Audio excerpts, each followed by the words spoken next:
তাণ্ডব ব্যাচে চলছে আমাদের অ্যাডভান্স ম্যাথের তাণ্ডব। জিওমেট্রি কোশ্চেনটা কিভাবে করতে পারো তুমি দেখো। দেখো এখানে পরিষ্কার বলে দিয়েছে যে এ সি বি মানে এ সি বি এই কোণটা এবং বিএসি এই কোণটার মান 80 ডিগ্রি বলে দিয়েছে। আচ্ছা এই দুটো মান যদি 80 ডিগ্রি হয় তাহলে বাদবাকি এটা অবশ্যই 100 ডিগ্রি হবে, হ্যাঁ কি না? কারণ একটা কোণের তিনখানা কোণের সমষ্টি 180 ডিগ্রি, এই দুটো যদি 80 হয় তাহলে তো 100 ডিগ্রি। এটা যদি 100 ডিগ্রি হয়, এটা স্ট্রেট অ্যাঙ্গেলের কনসেপ্ট, এটা ভাই 80 ডিগ্রি হবে। একদমই হ্যাঁ স্যার 80 ডিগ্রি হবে।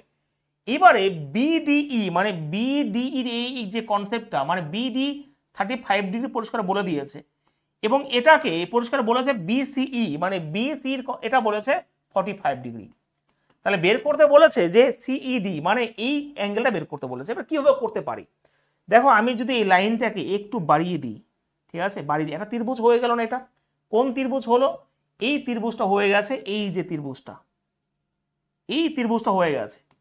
এবার আমাকে বলো যে এটা যদি 80 হয়, এটা যদি 45 ডিগ্রি হয় তাহলে 125 হয়ে গেছে।